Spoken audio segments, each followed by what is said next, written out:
the accreditation. I'll start over. Good morning, everyone. My name is Brianna Yoakum, and I'm the Accreditation and Professional Development Coordinator here for WAQRR. Thank you for joining us today in our conversation around funding for recovery residences. I am joined here today by Alan, Jason, Carmin, and Sherri, who I will be introducing. And I just wanted to start off with a few housekeeping items. Since we have a larger group today, we can please keep ourselves on mute so that we can get through the information. We will be taking time for questions kind of throughout, so feel free to put them in the chat as well as raise your hand, and we'll try our very best to get through it. And also, we're going to be recording this webinar today, and we will be making the slides available to everyone, and I will be sending that to your emails in the next few days so that you guys can have it as a resource.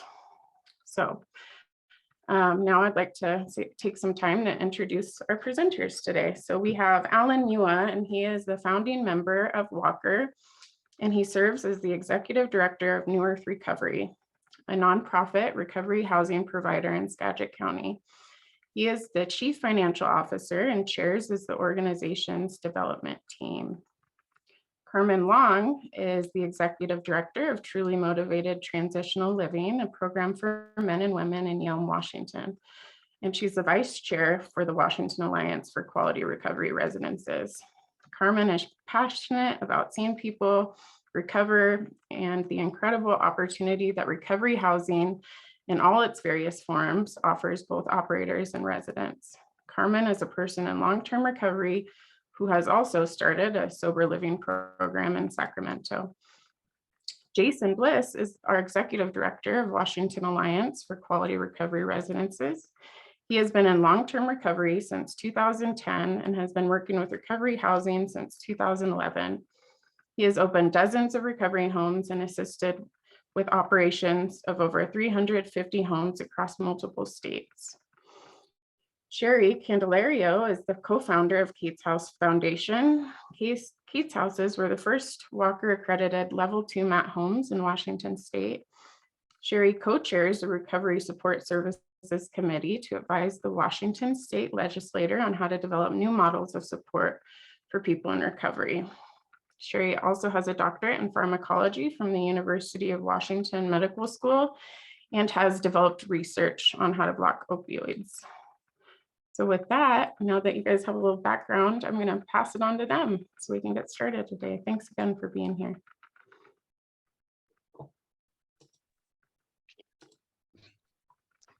Good morning, everyone. I wonder if we could advance to the next slide. I think, well, you can see our pictures there. That's good. Why don't we focus there for a second? That one. Good-looking people. All right. So I just want to talk about kind of where we're headed today. And then I want to give a couple caveats and then we'll dive in. But the first thing we want to talk about just how fundable recovery residences are. And we kind of are in this moment that we want to talk about so that you're aware of just what a good place we find ourselves in these days. We're going to talk about grants a little bit. Carmen's going to do that. We're going to talk about fundraising for nonprofits, vouchers and contracts. Sherri is going to share her experience there and give us some tips on how those things work. We're going to talk very briefly about kind of licensing and the possibility of being able to receive Medicaid funds. And then we want to be sure we get in your questions and answers. Jason's going to share a couple new programs that are available through the Healthcare Authority and the Department of Commerce. So we're going to, just one caveat, our first caveat is that we're going to bounce all over the place a little bit. So you're going to get kind of a popcorn sort of experience with those of us who are facilitating, but hopefully somewhere in here you get a good sense of some avenues that are available. We don't know for sure who's attending, and so we're going to aim the presentation kind of in the middle. So we presume that most of you are operators of recovery residences yourselves and are interested in figuring out how to financially make ends meet while you're doing this work. If you're not in that category, that's fine, but just know that that's our target audience. And then maybe even more specifically than that, we're going to speak somewhat directly to operators of homes that are accredited by the Washington Alliance for Quality Recovery Residences. If you want to know more about our accreditation, you can talk to us. But what you'll see in this presentation is that a number of these funding resources are connected to the accreditation by WAQRR. And essentially that just means that the funders are very interested to know that somebody is doing kind of an external review of the quality that's being offered in each of the residences. So that accreditation becomes kind of an important key for a number of funders, and a growing number of funders, I should say, who are learning more and more about the value of that accreditation. So if you haven't started that process already, here's the plug. That we would strongly encourage you to do that, because it really does open the door to a lot of this. The final caveat I want to say before we dive into more content is that we are not in this business to make a lot of money, and that in fact most of us operate nonprofit organizations, although there's certainly a lot of LLCs and other kinds of business types that are represented among us. But if your goal is to make a lot of money out of real estate, there might be more strategic ways to do that.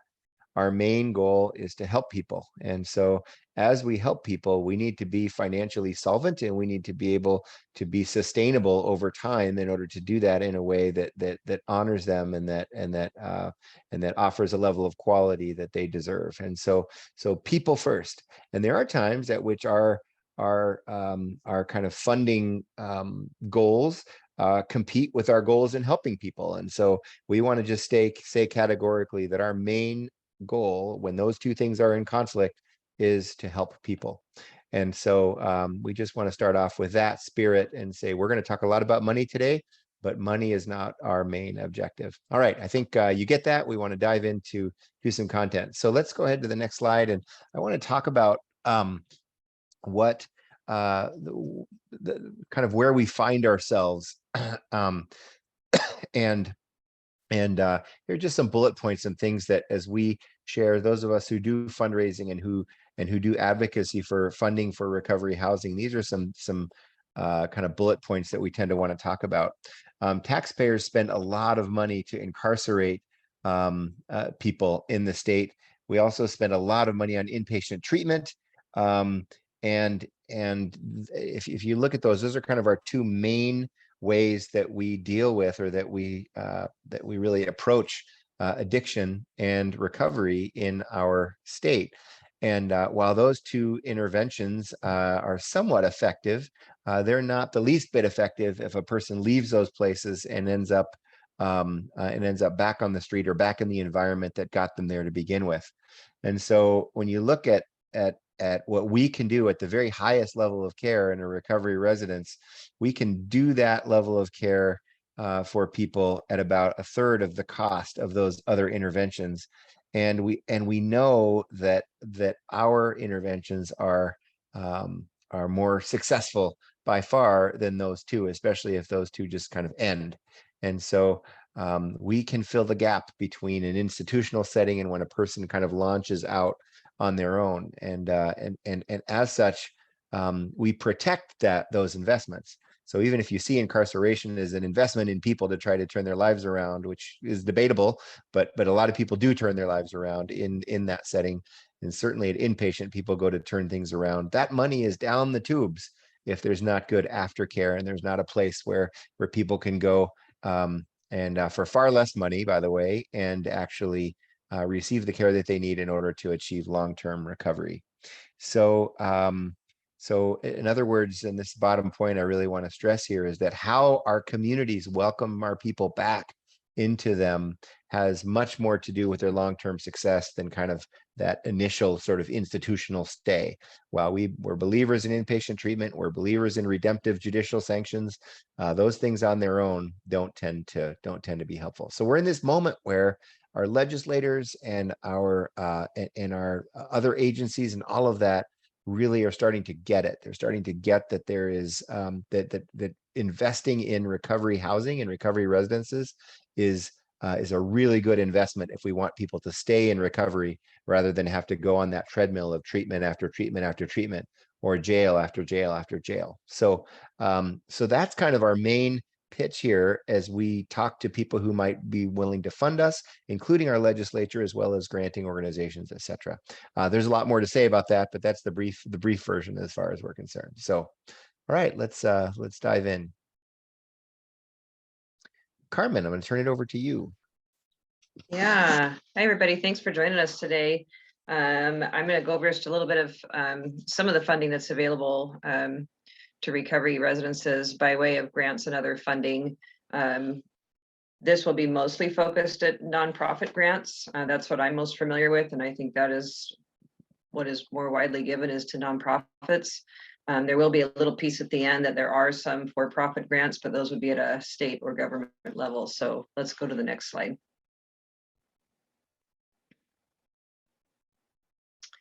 So just real quick, what is a grant? And I know this may be not new information for some of you folks, but for those of you who may be new or a newer nonprofit, grants can be a really, really great way to get income into your homes. And I'm going to go through what types of grants there are and that type of thing as we go along. And I just want to say, just to kind of piggyback off of what Alan was saying, this is really a momentous time in history of recovery residences here in Washington State. We started 17 years ago, and I can tell you assuredly that there was no contracts, no funding, no vouchers, no anything for recovery residences. I think if you wanted to find funding, it probably would have been exclusively through grants for startup and different things like that. So if you're an operator right now, or you're just getting started, this is a delightful and wonderful time to be running a recovery residence in Washington State. And I just think that's because of, like Alan was saying, the focus on the value and goodness of what a sober living or recovery residence or recovery home can do in the life of a person getting well is really, really on the radar right now. So we're glad to have you on here with us and hopefully help you today be able to start, expand, or continue doing what you're doing, because it's really good work. Okay, so definition of a grant is a bounty, gift, contribution, or subsidy, or of cash or in kind. In kind would be goods or services and not a direct cash gift. It's bestowed by a government or another organization called a grantor for a specific purpose to an eligible recipient, and that would be the grantee. That would be us. Grants are usually conditional upon certain qualification as to the use, maintenance of specific standards, or proportional contribution by the grantee or another grantor. So basically what that means is what you ask for in your grant is how it should be used, and that's usually a part of your proposal. Okay, let's go to the next slide. So I'm just going to go through a couple different types of grants. Grants can provide different types of support for your programs. For example, ongoing operating or unrestricted funding is a grant for day-to-day operating costs or to support the general work of an organization. It's not dedicated to a particular purpose or project. It's also known as general operating support, or GOS. These are really, really great grants because you can ask for it in a general way of what you do, and you can use it wherever you need within your organization. And so GOS is kind of a big deal. We've written a lot of grants here at Truly Motivated for GOS, and you can use it, like I said, how you want to, how you need to.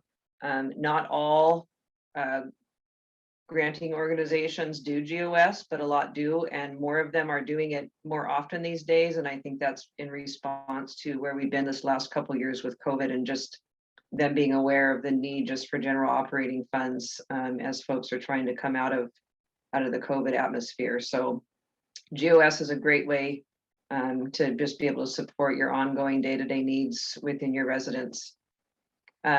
Capital support is more commonly given for specific capital campaigns that involve building, construction, or acquisition of land, buildings, renovations, remodeling, or rehabilitating a property.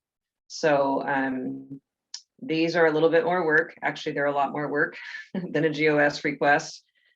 Typically, capital grants are going to be dealing with a lot more money, a lot more fund being requested. But these can be huge.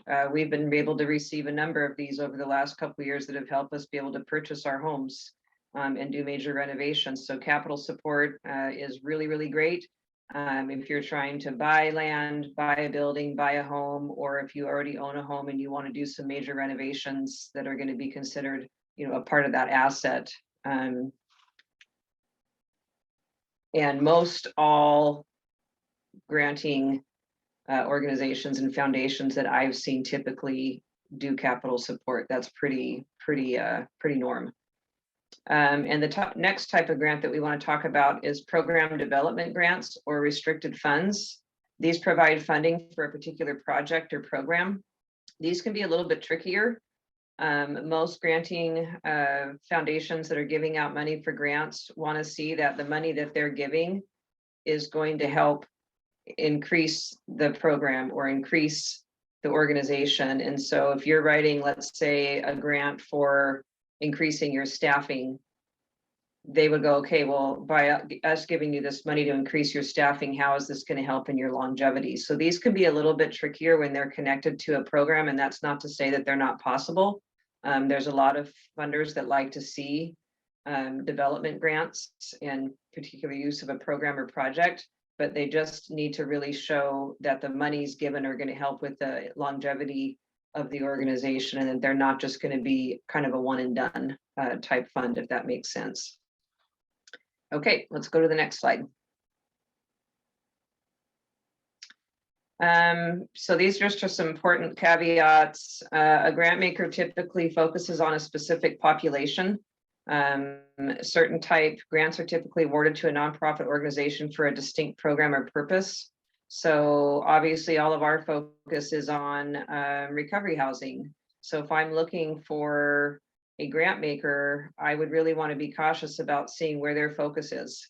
If they're not interested in human services, addiction services, recovery services, and they're more focused on education and youth, you would not want to waste the time it takes to write a grant to that particular grant maker.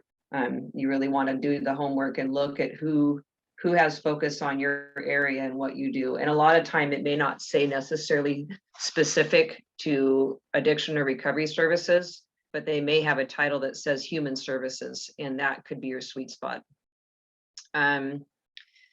Again, it's important to do your research on the funder or foundation you are seeking support from. Find out who and what they tend to focus on and what area geographically. That's another important thing. If they're not focused in Washington State and they're somewhere else in the country, you do not want to waste the time to write a grant for them.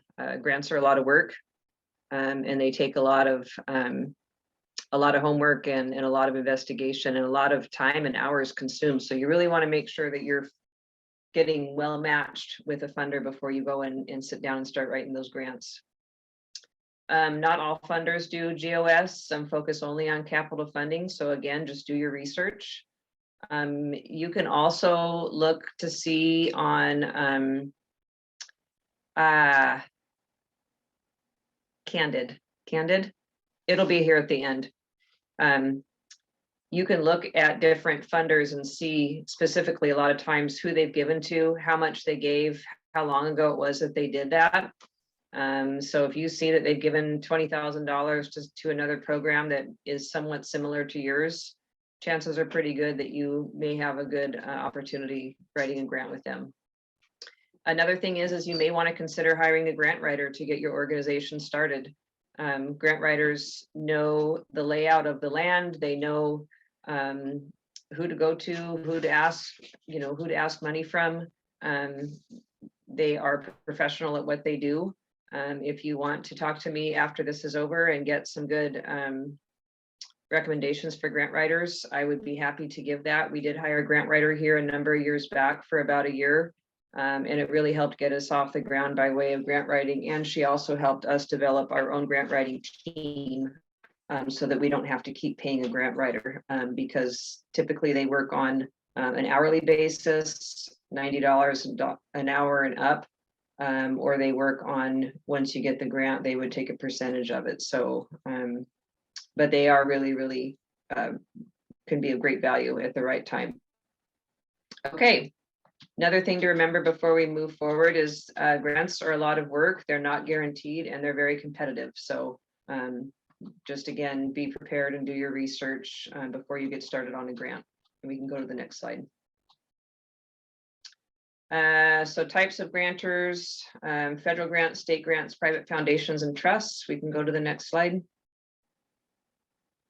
Actually, let's back up to the last previous slide, Brianna. Thank you. So there's federal grants. I have never worked on one of those, and there's state grants. I have also not worked on either of those. Those are a pretty heavy lift, and that's not to say it can't be done. But I know that those are a considerable amount of work. Private foundations and trusts are the ones that we've typically written here. And then the other one that I didn't put on here that I thought of afterwards is tribal grants. Those can be a really, really great place to start if you haven't done it before. I would encourage you to look at any of the tribal folks in your area that are running gaming. So the interesting in Washington State is if a tribe runs a casino and does gaming, every year they're required to give out 2% of their annual revenue to nonprofits. So it's a pretty good chunk of money that they're required to give out annually. In my experience, most of the grants are really, really simple to write. And a lot of times the tribes are really aligned with addiction recovery support services. So I would encourage you to look at any of the tribes in your area that are doing gaming. Most of them have some information on their website about how to apply for those funds. So I'll be working on one here for our local tribe that's about 5 miles down the road from us here that we do every September, and that's typically anywhere between $20,000 and $25,000. So for an hour's worth of work, it's a pretty easy ask. And so let's go to the next slide. Can I be eligible as a for-profit? The answer is yes. Let's go to the next slide. So there's some grants available through the Small Business Administration. So that would be at a federal level. The SBA does not supply grants for startups or small business expansion, but there are governmental grants for specific projects, including construction. And so this is not an area that I'm super familiar with. Like I said, we're a nonprofit. We have not written for-profit grants, but I did a little research and it does appear that there are some for-profit grants available. I'll go to the next slide. State grants, state governments. Many state and city governments provide grants to small businesses specific for specific for-profit projects. I know here in the town that we're in Yelm, our little city of Yelm government gives out $2,000 grants every year to businesses. So it's not a ton of money, but depending on your size and what you're trying to do, maybe you've got a little project you just want to do within your organization. You might look into what your city or state offers in that area. And let's go to the next slide. And Carmin also just said there's also county grants too. Thank you, Karen. Good word. Foundations, other business owners who have done exceptionally well are often interested in helping in up and coming entrepreneurs by providing grants. So for example, us here in Washington State, we would all be familiar with the Bill and Melinda Gates Foundation. They've given out a lot of money to different small businesses here in Washington State and actually across the globe. So that's just one example of that type of foundation. And we'll go to the next slide. Here's some resources for nonprofit grants, professionalgrantwriter.org. That's where we hired our grant writer from, and we had a wonderful experience with that group. They're local here in Seattle, but they've got grant writers all over the country that work in different areas. So really, really was happy with them. GuideStar is where you can find a lot of information about different funders and grants that they would have available and grants that they've given. Grant Station, the Grant Craftsmanship Center, and Grant Plus Grants Opportunities. So yeah, if you have any questions about this afterwards, would be happy to answer those. Thanks.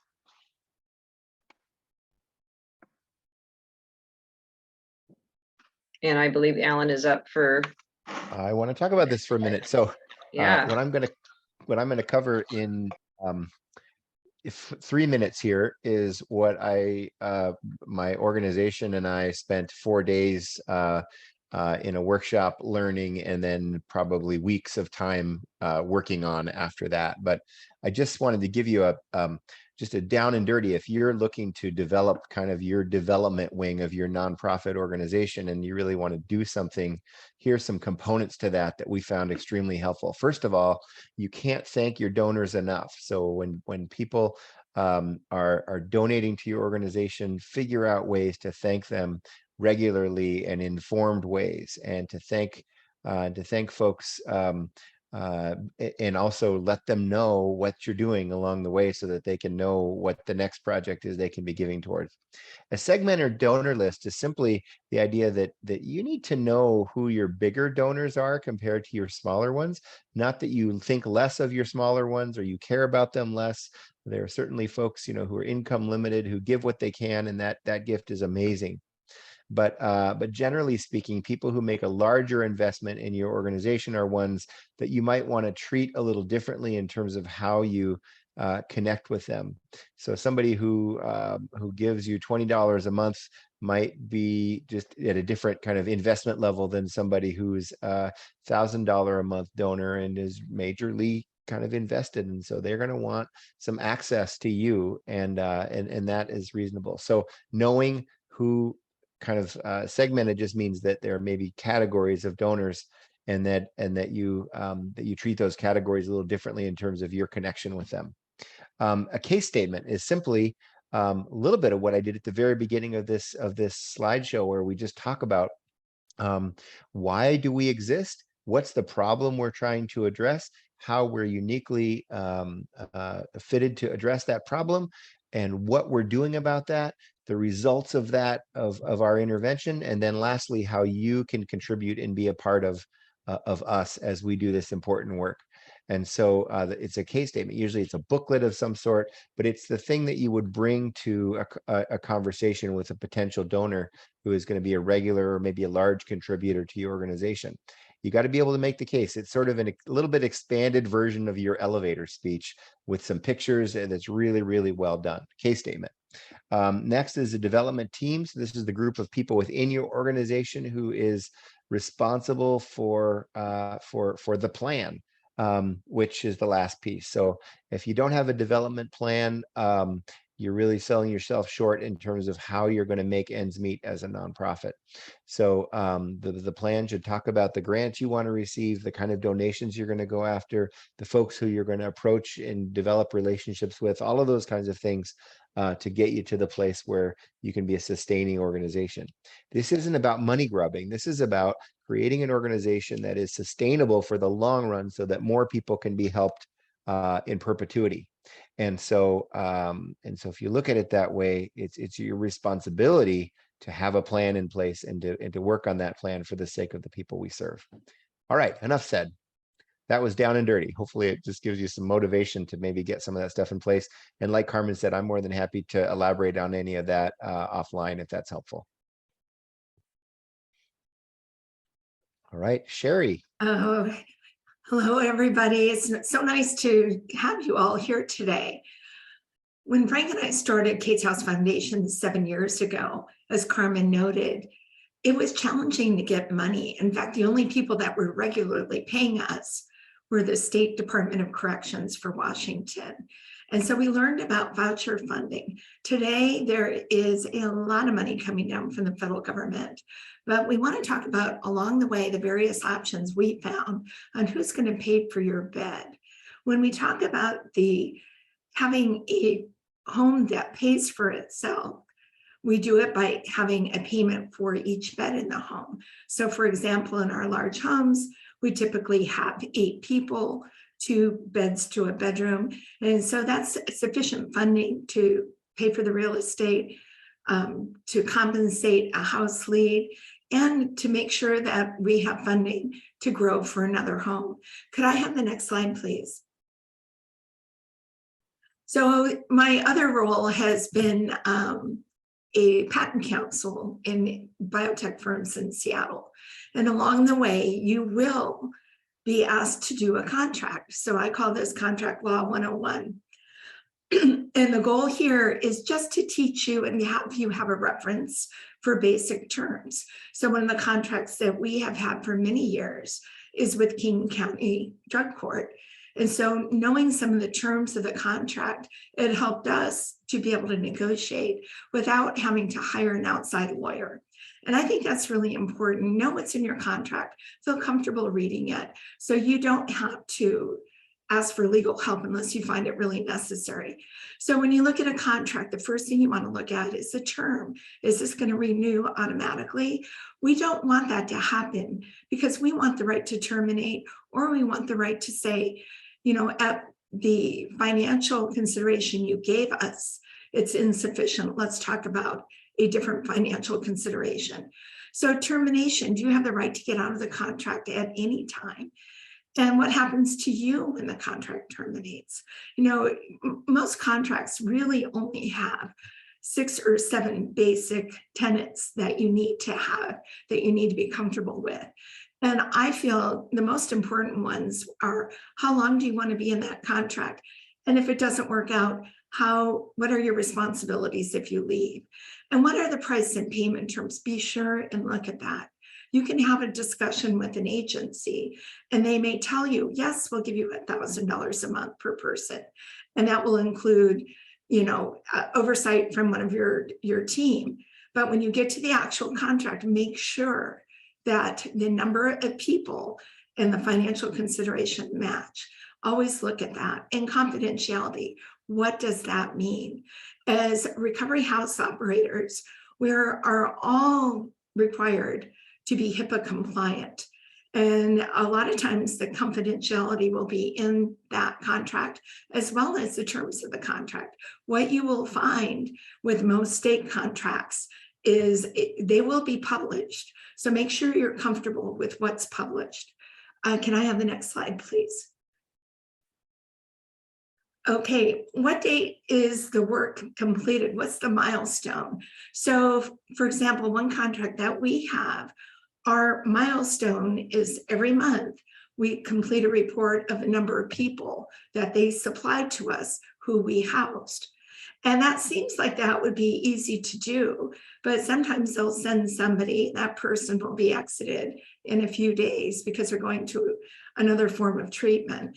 So we have to keep track of the human beings that come in our home at all times. So that's our milestone. And our deliverables, what do you need to provide? And sometimes that's a report of a meeting that you have each week or each month with the person who's providing the contract.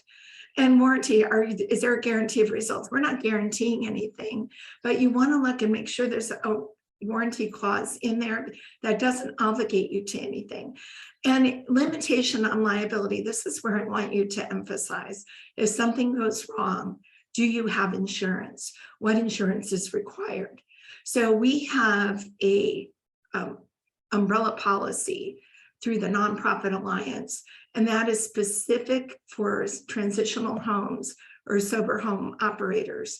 And when we presented that to King County government, they had a conversation with the insurance company and they became co-insured on our policy. So this is something really to realize when you're getting into a contract. The beauty of a contract is you have a fixed payment every month for the work that you're doing. But going into a contract, especially with the government, it can take several months. Can I have the next slide, please? This is the part that everybody wants to talk about. Who pays the room fee? And this is something when we first started out, we only knew about Department of Corrections vouchers, but we soon came to learn that multiple charities had funding and they would provide that for their people. So for example, we work with a lot of people who are justice involved, but we also work with youth. And when we talk about youth, that's people ages 18 to 25. And there are several organizations that work with youth who would place their people in our homes and they would pay 3 months of bed fees and a $300 move-in fee. Other charities that we've worked with is we found that even the Salvation Army would be willing to pay for people in certain parts of the country. to bring somebody out of their 6-month recovery program into one of our homes. You know, one of our favorite programs in Washington State is the HEN program. I don't know if a lot of you have heard, but the biggest funder of housing in America is Catholic Community Services. They've been around for 100 years, and the federal government basically provides money to CCS to give out into the communities. And so we didn't even understand that HEN, which is Housing and Essential Needs, was actually a Catholic Community Services program. It's not religious. It's a typical social work program where somebody is given to you that a social worker knows to your housing, and then you fill out some paperwork. With HEN, it's pretty extensive in the fact that they want information about your home. They used to come and look at your house. Since COVID, they no longer do inspections, but once they know you, it's pretty easy. And what we found in the HEN program is they state that they have a bed payment of 2 people in a bedroom of $400 per person, but our minimum rate is $700 a person. And so what we just did is we said, we're housing your person and it's $700 a person. The social worker looked at our website, looked into our housing, and got an overage to provide this $700 a person fee. So always negotiate. Just because an agency states this is our minimum rate, please be sure to say, these are the things we're providing. This is why we want you to consider paying our baseline rate. And I found the HEN social workers to be extremely wonderful to work with. Alan just popped in the chat box that they're inspecting homes again. So I think we just got off lightly because we just approved somebody this month. When we talk about city and county funds, think of the United Way. They have hundreds of millions of dollars, but the United Way is not going to fund your city. But what they will do is provide grants to specific cities. And for example, one group that we often get funding from is the West Seattle Helpline. So their funding is coming funneled down from the federal government or United Way, and our people can have a full room fee of $700 paid up upon move-in if they have no other source of funding, or their move-in fee. So when we look at city and county funds, just a Google search will really show you the various helplines. Feel free to give them a call. Tell them that you're a housing provider. I think it really helps if you've been accredited by WAQRR because they know you've met the quality standards. And we have been using helpline funds for about 7 years. Now, the other one I want to talk about is self-pay. I did not realize when we first started housing that people coming out of incarceration often have thousands of dollars in their kitty when they're released. I found that out from the transitional housing specialist. So people who come out and aren't eligible for vouchers frequently can pay for their room fee. And most of them are coming out with job skills and they're going right into the community to work. We believe that people who have been incarcerated are absolutely some of the best residents we've ever had because they respect our housing, they respect the opportunity, and they live well in community. So this is how we handle self-pay. We don't take cash and we don't take money orders. What we tell our people is it serves you best to have your own bank account. And since this is a Washington-centric group, Boeing Employees Credit Union has been very good about opening up accounts for our people. And our people have not had credit and they've been incarcerated. We've had people who've been incarcerated for decades get bank accounts. And then we use their debit card to run the room fee every month. And that serves a purpose of accountability for our people. It allows them to learn how to use money, and it allows us to never have to deal with somebody saying, I gave you cash. And that also respects our role as being responsible to our people from a financial standpoint. And, I think the last one, everybody has family. And we have found a lot of times that family members are willing to pay for their family member. And there's another piece of this too. When somebody comes into our home, on our application, we ask who is mom, who's grandma, who's sister, who would we call if we ever had an emergency? And what we have found, if we have a resident who's not quite working out, or they're having an issue financially, we work together with them, with family, to work through those issues. I'm pretty close with most of the community corrections officers in the state, because after many years of working with them, with their people, I shared how we call grandma if somebody doesn't have their room clean. And he laughed and he said, you sound just like me. I'll have one of my people on probation sitting at the desk. And if I feel they're not making curfew, we call a family member too.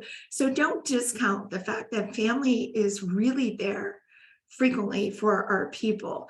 And Thomas Molina, Key Bank, yes, we had a gentleman who had been incarcerated for 10 years and he didn't have his social security number. He didn't have a license, it expired. He had nothing to prove who he was. And my husband, Frank, took this gentleman who was in his mid-70s to Key Bank, and they were able to find alternative ways to get his identity proven so he could open a bank account. Thomas, thank you so much for that remembrance, because that was an outstanding, we didn't know that until this occurred. Can I have the next slide, please? Let's talk about the Second Chance Act. A lot of times people ask us, are Department of Corrections vouchers ever going to go away? And what we have found over the years is not only are they not going away, they're expanding. So back in 2007, Congress stated that we need to find a way to fund housing to transition our individuals from community placement for jail or prison. And the term that I want you all to remember is reentry. These are returning citizens. And our returning citizens always need help with housing. So the Second Chance Act was reauthorized again in 2018. And I just heard from my dear colleague this morning, Jason, that the vouchers that we have been going for 3 months in Washington State have just been expanded to 6 months. So there has never been a better time to house people in recovery who committed a felony while they were under the influence, who are returning to us from serving their sentence. Can I have the next slide, please? So DOC vouchers, Department of Corrections vouchers, if you have not applied for these, there is a form of a DOC voucher in many states in the country. Why? My husband and Frank and I often speak to groups throughout the country, telling real estate owners the importance of turning their rentals into accredited recovery housing. And that's how we learn about other funding mechanisms.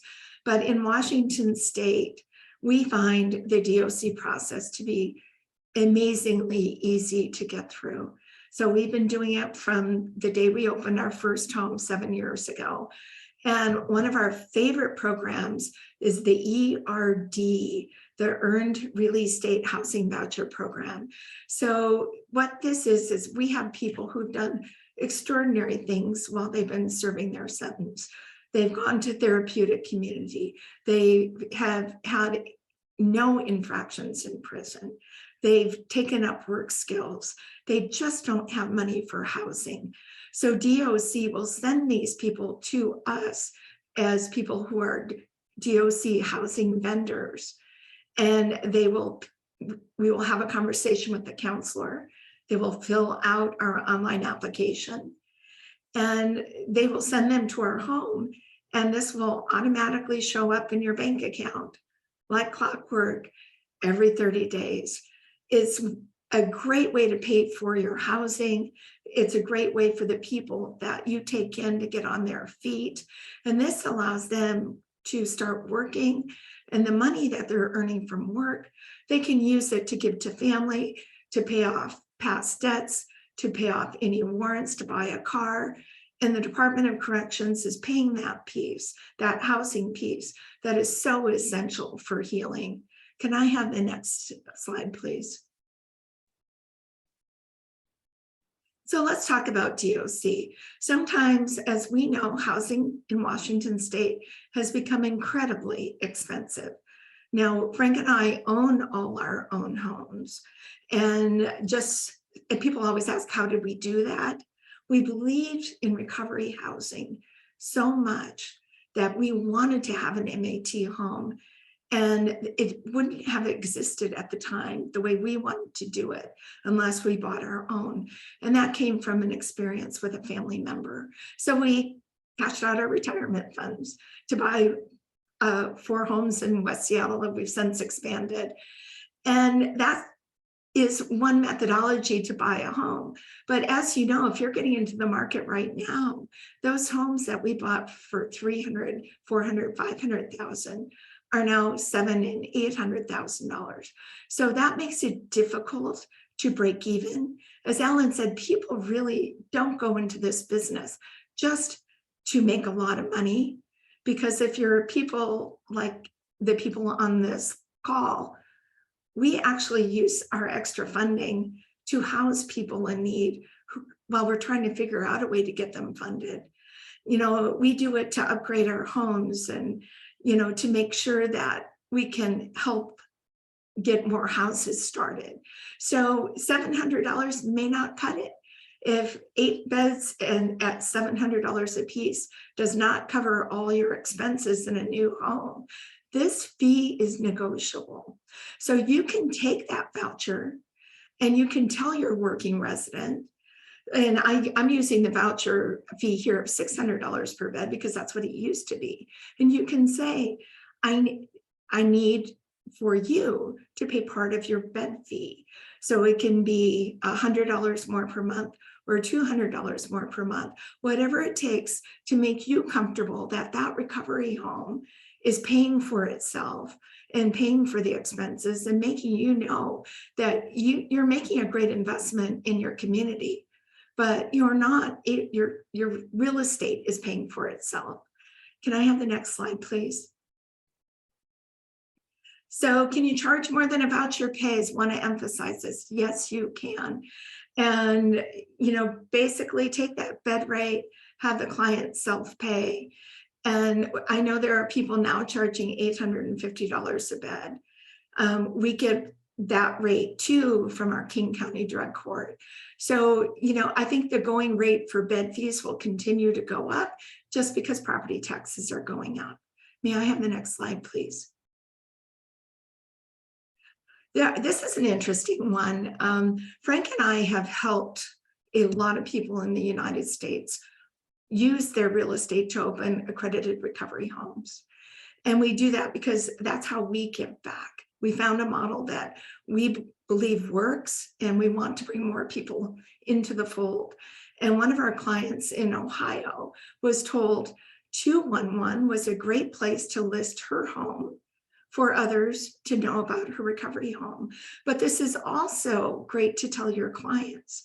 You know, we've frequently taken people who may have been living in their car recently. You know, we take in a lot of people that are referred to us from DESC, the Downtown Emergency Services, or ABHS, the State Mental Health Facility, because that's part of our mission, is to house people who are truly in need.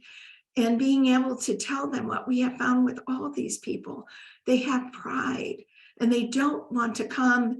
They may come to us in their prison sweats and they may not have anything, but we want to share with them the agencies that can help them with healthcare expenses, that can help them get their EBT card and help them in finding food. So this is a resource for you to look into or to share. And also, we always tell our people, those local helplines are really a great start. May I have the next slide, please? Okay, self-pay. We typically, I would say 20% of the people we house are self-pay, and they may have come to us from prison on vouchers, and they're amazing residents, and they want to continue to live with us. And we keep their MasterCard debit cards on file.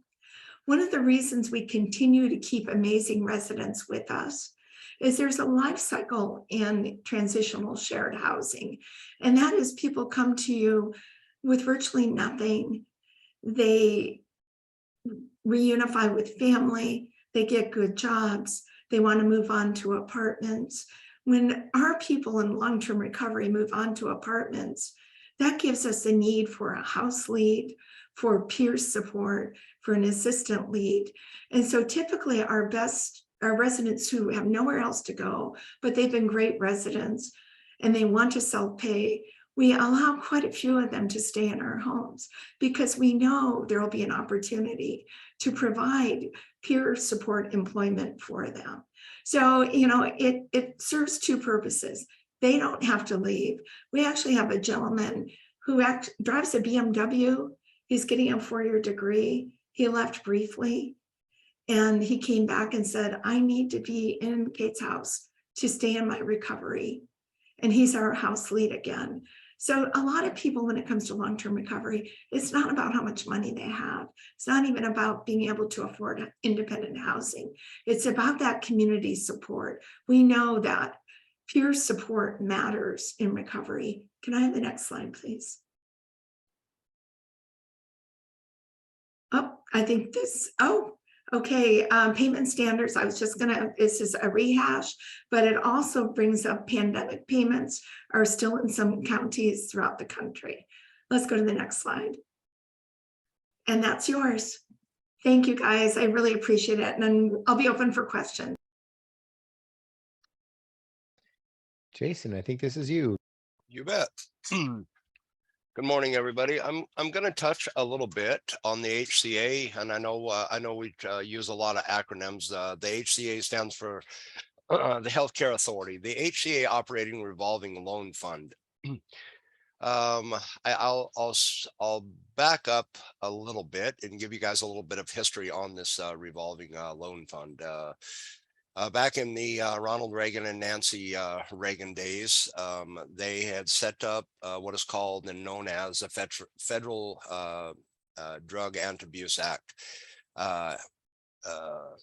They put some funding in place for all of the states federally to be able to give out to new recovery residents operators that were getting ready to open up. Basically, that amount started out as $4,000, and back when Ronald and Nancy were in office, that $4,000 went a heck of a long way. Today, that $4,000 doesn't go near as far as it did back then. But with that being said, it's still there, and it still does offer some help and support for recovery residence providers when they are first opening. This, as it says here, is in the form of a loan. The Healthcare Authority has on their website a link that if you have a recovery residence that you're just opening, you can go onto that link and apply for this $4,000. Basically, what that looks like, once approved, you will make a $170 payment for 23 months. Then on the 24th month, you will repay the last $90. I want to touch a little bit on the importance and some protections that one gains from utilizing this recovery loan fund. There are a lot of Federal Fair Housing Act protections out there federally for individuals that are opening recovery residences. One of the facets to be able to gain those protections under the Federal Fair Housing Act is if you received a federal startup loan when first opening your house. And by applying for and receiving this loan here, that would ensure you some further Federal Fair Housing Act protections is outlined. Again, as I touched on, one goes to the HCA website. You'll enter all of your information in there under the recovery housing portal to apply. The HCA has a dedicated volunteer review team. They look over the application, sign off on the approval or not, and then ultimately, once approved, the HCA sends out those funds to the recovery residence operator. Another important caveat that was wrote in there is Sherri and Carmin have brought up some of these funding opportunities are out there and available for-profits as well as nonprofits, but this particular one here is only available to 501c nonprofits. Those also licensed by the Department of Health as recovery houses, also being nonprofits, also have access to these funds. Some of the things that it can be used for, operating startup costs, such as it can be used for part of a first month or a mortgage payment, a security deposit, salary for on-site staff, some minimal maintenance costs, or pay for the licensing and certification. Again, once approved and you receive this $4,000, it could be used for a wide variety, including some of the stuff that I just named. But one of the most important parts that sticks out to me in this process, I know that the $4,000 isn't a whole heck of a lot of money. And to be honest, $170 a month isn't a whole heck of a lot to have to pay back for that first 23 months. But also some of the Federal Fair Housing Act's protections that go along with this are a wonderful piece for any new recovery residence operator out there getting started. Next slide.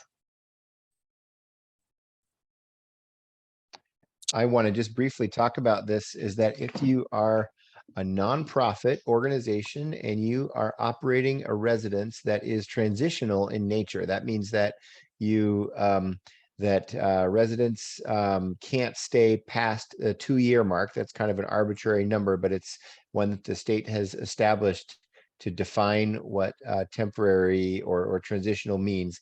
Then the house can fit into a transitional housing category.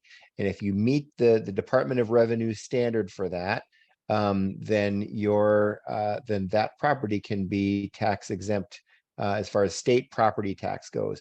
You would still have to pay the local levies and so on.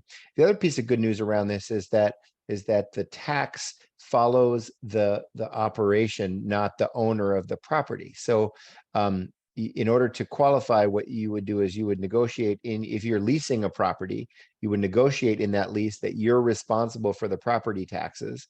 Hopefully then your landlord would lower your rent by that amount so that, because they don't have to cover their property taxes from what you're paying them. You would negotiate that you could lower that amount, and then you get the break, and then the break stays with you as long as you are operating that facility. If you move into another house, you would have to reapply. There's a bit of a timeline for that process. But just so you know, it is possible to receive a state property tax break if you are operating within some real clear parameters, especially the ones around transitional housing. So that is really worth going for if you're going to be in that house for any amount of time. Let's go ahead and go to the next slide. And next, guys, I want to chat with you a little bit about a new program that we have out there and available for our WAQRR accredited homes. We were approached by the folks at the Healthcare Authority with some funding that they had available, and honestly, this has been a great experience and value add, if you will, for our providers that are out there. As Sherri touched on a little bit, as we know, some of the individuals when they're first applying to move into a recovery residence, sometimes money is an issue. Money is a barrier for them. Some of them, for whatever reason, might not have access to the HARPS funding. They might not have access to the graduated reentry funding or the transitional funding that that DOC offers. For whatever reason, they might not be available for the, they might not otherwise qualify for some of the other state funding that's out there. But we were approached by the HCA, as I said, and we signed a contract with them, and it's been absolutely great, the funding opportunity that we've been able to offer for our WAQRR accredited homes. We can offer funding assistance for those meeting one of the following categories before moving into a recovery residence. Either they were unsheltered, staying in a shelter, had an imminent risk of becoming homeless, or those that were exiting from a jail, prison, or inpatient setting. That's also been expanded to if you have an individual that's currently living in your house and for whatever reason they had a change in financial circumstance that is putting them at imminent risk of becoming homeless. Those funds are also there, and they can also be used for those individuals as well. This funding is available to cover the following: recovery residence move-in fees, recovery residence rent. It also has some funding available for the back end for permanent housing move-in fees, documents, and permanent housing rent. So if you have an individual that's been living in your recovery residence for a while, getting ready to graduate and transition on to a more permanent living situation, such as an apartment or a house, there's some funding there and available that I'm able to assist with up to 120% of fair market value for that rental in any area here in Washington State. And that's, of course, that fair market value number is going to vary greatly from county to county. But so far, we just kicked this program off last month, and so far we've been able to help one individual transitioning from a recovery residence into a permanent residence. Just the way the market is out there and available, we all know it's very, very limited on the amount of apartments that were out there and available. For this particular gentleman, the homeowner was originally asking for a first month's rent and deposit, what was in the listing, but as what was able to finally make it work for this particular resident, the recovery residence operator was able to ask, what if we were able to offer you last month's rent up front as well? So we were able to pay the first month's rent, the last month's rent, and the deposit, all for this individual to be able to, for them to secure permanent housing. Hey, Jason, can I jump in for a second? Absolutely. And just say what's amazing about this funding is that any of our WAQRR certified residences now don't have to turn somebody down because of funding, which nobody wants to do. And it's horrible to have to say no to somebody just because they can't afford it. So our operators now are able to say yes, no matter what, because at least 3 months of rent are covered. And I just have to say it as an operator, it is so freeing to be able to not have to worry about that question. In fact, we're not even going to ask about funding on the application anymore, because we're confident that within 3 months we can work with the person to be sure that they have an ongoing funding stream. And so money then becomes a non-issue because of this. So this is, if you're looking for another reason to become WAQRR accredited, this is it. One voucher for one resident for 1 month will pay your WAQRR certification fees. So just anyway, I know I'm plugging this pretty hard, but this is a really big deal that we're super thrilled to have connection to. And I would add to that, the back end of this, the be able to help with moving into permanent housing out on their own, that transition piece, equally huge. There are very few of the funding opportunities for residents that offer help in the front end getting moved in. Almost none of them, except for one that I'm aware of, will help with the transition piece of moving into permanent housing. So I believe, Jason, that they don't have to have accessed the funds on the front end to get them on the back end, which is a really another amazing piece of this. So I would also jump on the get accredited if you're not bandwagon with Alan. Not just for the funding piece, there's 100 reasons why it's a good thing to do. But yeah, this is a big deal for folks to be able to have that first and last move out money. It's pretty unprecedented. So yeah, we're excited to be able to offer that. And one last piece that I'll throw out there. Currently the funding is going to be available until at least March of next year. I am in some conversations with the healthcare authority. We may actually get an extension on that, but definitely that's something that's just out there in talks right now. For some of the providers that are out there and joined us today, and some of the other professionals that are not necessarily recovery residence operators, I get emails from time to time. Jason, this is a great program, but how do I access this for my clients? The current way that the funding is accessed, it's not the access point is set up directly on our website for our actual accredited providers. So if you have a client that's interested in moving into a WAQRR certified recovery residence, and they might not have funding, they just, when they go and apply, submit their application, just make a note on there that the person is currently indigent. They may be transitioning in from a shelter, those that's getting jail, prison, inpatient setting. Just be sure that you note that on the application. Then when the WAQRR accredited provider looks over that, they'll have a firm understanding of where that person's financial situation is, and then the provider themselves, the recovery residence provider, is the one that will initiate that application process. Those applications are processed internally twice a month. We have a very, very quick turnaround time to get the resident, the recovery residence operator paid. We fortunately were able to negotiate a deal with the healthcare authority. We have a quick turnaround time on our end, but usually within 5 days of me processing those applications, those funds will appear directly into your guys' account.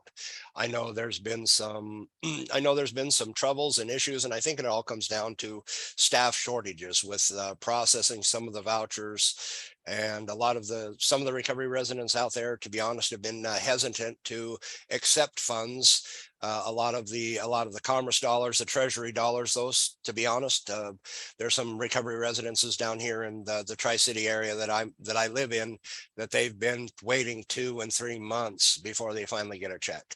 Definitely not the case with this funding program. Like I said, from the time that I process them, and that happens twice a month, within 5 days, those funds will be directly deposited into your account. All right, we should probably keep going. We've got a lot more to talk about here, so let's keep the train rolling, I think. Yep. The next I want to touch on a little bit, I'm not going to spend a whole heck of a lot of time on this, is some Department of Commerce contracts and some funding that is out there. The Department of Commerce, right about a year ago, released their first phase of grant funding opportunities. That was up to $75,000 for newly opening recovery residences here in Washington State.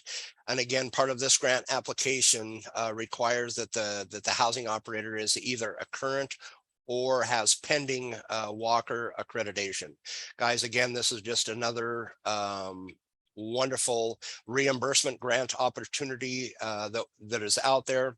I want to say the first go around there were 5 or 6 housing providers that were awarded this grant. The second go around for this grant came out, and the awardees of the grant were just announced here roughly about 3 weeks ago.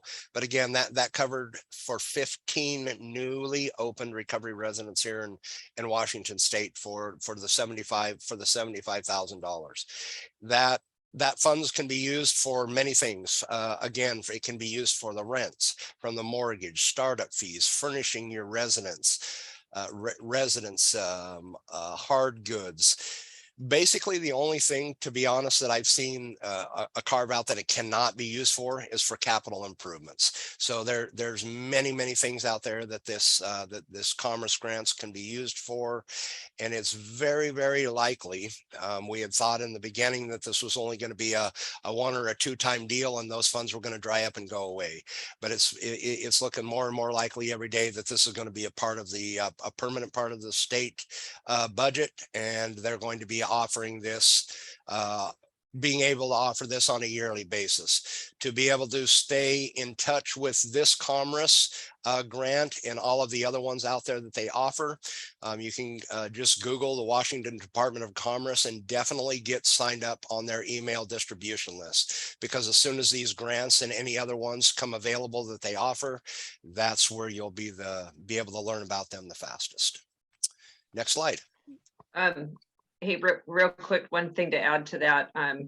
You're not getting handed $75,000 in the form of a grant. It's a contract. So you pay up front for your costs, and it's a reimbursement contract. So you would be able to need to have the capital to be able to pay up front your costs on a monthly basis, and then get a reimbursement from the state. So if you get it and you don't use it, it's no harm, no foul. You're not getting $75,000 for a year that you're responsible to show that you used. You just have to be able to spend it down and take a reimbursement on a monthly basis. Thank you, Carmen.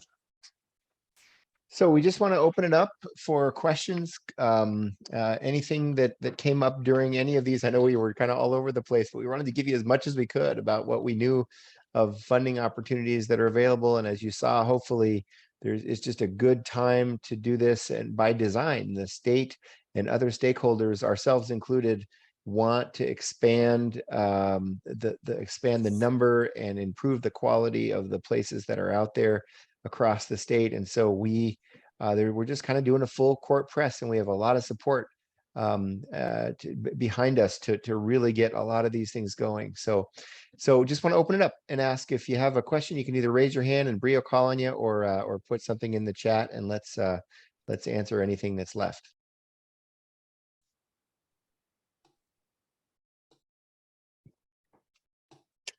And I know all of us presented a great deal of information here today. And if not now, if any questions come up about any of the funding stuff, the grant opportunities that are out there, the various different funding programs, my email is directly down there, and I'll gladly forward them on to Alan or Carmen or Sherri, who's ever best able to answer those questions directly. And as we like to say, go ahead. Oh, there was just something I wanted to add. And after I had talked about the grant work at the beginning of our webinar, and Alan had talked about donor care. As we've written grants over the years, it's truly motivated. We've treated granting agencies that have funded us over the years the same way that we would a donor. They are a donor. And so we don't look at it as, they're handing us money and we get to run and use it how we want. We're working on building a relationship with that funder, because most likely we're going to want to go back and continue asking them for funds. And the other thing is, they've allowed us to do things that we wouldn't have been able to do had they not chose to fund us. So in the world of receiving money as a nonprofit, everything is about building relationships. It's relationship. We never want to objectify a donor, whether it's a foundation or a person as a money source. They're choosing to give that money to your nonprofit, and there's a lot of worthy causes. So just a little word to the wise, think of it in terms of relationship building and an ongoing partnership over the years that we're they're just as much a part of what you're doing as you are. Mhm. One other thing that comes to mind that I want to touch on real quick, as far as some of the DOC funding goes, there's also another program out there called the GRE program. That is the Graduated Reentry Program. That is a program that will go up to and pay for up to 18 months of an individual to reside in your recovery residence.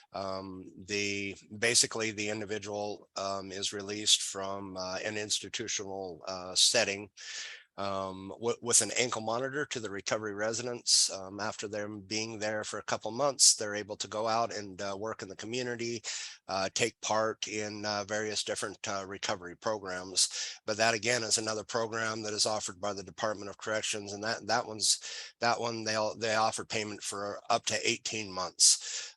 For any of the providers that are here with us today that aren't signed up with the Department of Corrections, again, you can go onto the Department of Corrections website. You will need to, there's an application there that you will fill out for what's called your SWV, your statewide vendor number.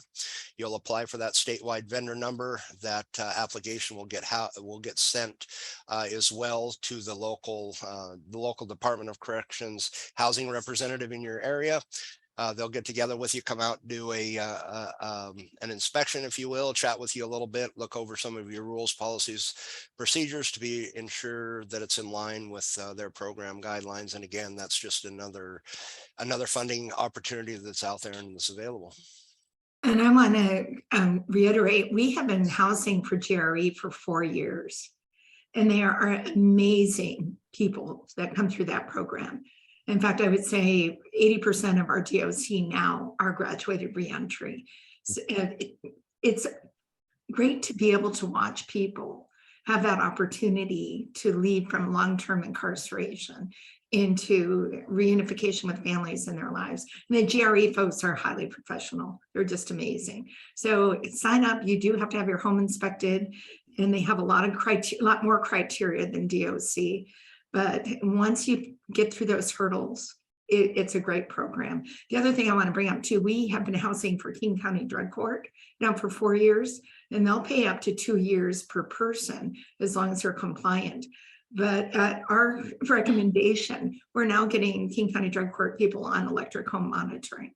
So it's just kind of another part of the belt and suspenders to make sure people are compliant. Mm-hmm. Any other questions? Any questions, comments from the group? You can tell we just can keep piling on, but we'd love to hear from you. I was gonna, yeah, it's like crickets in here, so I feel bad for you guys because clearly you've done like all this work, and then it's just like, I just wanted to thank you so much for your time and presentation. I work for Snohomish County Recovery Court, so I came in just to check it out and kind of get some ideas about how this entire process works, just for my own edification. And I'm the recovery support coordinator, so it's kind of informative for me as well. In my position, I'm supposed to get people housing, so I desperately want to give you guys money because that's what I need. I need houses. Oddly enough, my boss doesn't want me to do that. She doesn't like me just giving people money. So what I need more than anything is data. Like, I need hard numbers. I would love to get 2 years of housing for my participants. That would be fantastic. I met with some higher ups in Snohomish County, and I painted this wonderful picture, but they need raw, hard numbers and facts and things of that nature. And that's what's really going to move the needle. So I'm wondering if there's any information you can provide me as far as that's concerned, that I can provide to them to start to have that conversation. So one thing I'd recommend is, have you contacted Christina Mason, the director of King County Drug Court? Because they've been around for 25 years and they are collecting data on the importance of housing. And I know at Case House Foundation, we're houses embedded in great neighborhoods, and we've had a significant graduation rate, as opposed to when people are put in singular apartments, which was the model. But I would contact Christina Mason, tell her you heard us speak. In fact, while I was on this webinar, had emailed me. She goes, "Can I grab you for a phone call?" I said, "I'm giving a webinar on recovery support." But I would definitely call her. She's helpful and wonderful, and she may be able to feed you everything you need. Okay, thank you very much, Christina Mason. Thank you, I And appreciate we are that. we're building a database of over time. We're just kind of launching. A number of our operators are early on in this process. We're launching a program called RecCap, which is short for Recovery Capital, which is comes from the Recovery Outcomes Institute, currently located in Florida and beyond. But they are they look at a number of recovery capital measures, the kind of stuff you want to know about, right? So recidivism, stability in housing, connections in the community, all those kinds of things, employment, all of those factors. And so that within the next year or so, we should start generating our own statewide reports from our operators who have adopted that platform. It's going to be extremely important. I think it's really, we were remiss in not pointing out earlier on that this money flows because there's a belief in those really good outcomes. And as Sherri says, there's some evidence of that out there. We're going to keep solidifying that and making a stronger and stronger case. And we all know anecdotally that it works, but I think it's fair to ask for hard numbers, and we're moving in that direction for sure. I have absolute 100% rock solid faith that you guys are doing fantastic work, amazing, fantastic work. It's just Show me the money, the numbers. Yep. Right? Yeah, and then the individuals that I was speaking to, that was that sentiment, and it was a little disheartening, but just harsh reality of the business that I'm working. So You bet. yeah. And actually, on October 25th, we are doing a presentation on RecCap and how that system works and stuff. And that's on our website currently. Yeah, that'd be really worth attending for the rest of you as well, Yeah. just to get a sense of what that's about. We're going to really be leaning into that with our operators, asking everyone to participate, because the bigger our data set, the better our case is to be able to increase funding and to do more even than we're doing. So, well, anything else? Otherwise, we are getting close to time here, and I want to honor that. Last chance. Guys, I want to appreciate all of you for attending today on behalf of myself and on behalf of WAQRR. Again, guys, if at the end of this, if more questions come up, more thoughts, don't hesitate to reach out either at info or jason@waqrr.org. I might not have the answer to all of your questions, but with my colleagues that are sitting here today and more, definitely get to the bottom and get all of those answers for you. Again, I want to thank you for all of your time today, and we look forward to seeing you at further events. Thank you. Thanks, everybody. Thank you. Bye-bye. Thank you, everyone. Jason, do you want us to stay on as presenters after, or you want us to hop off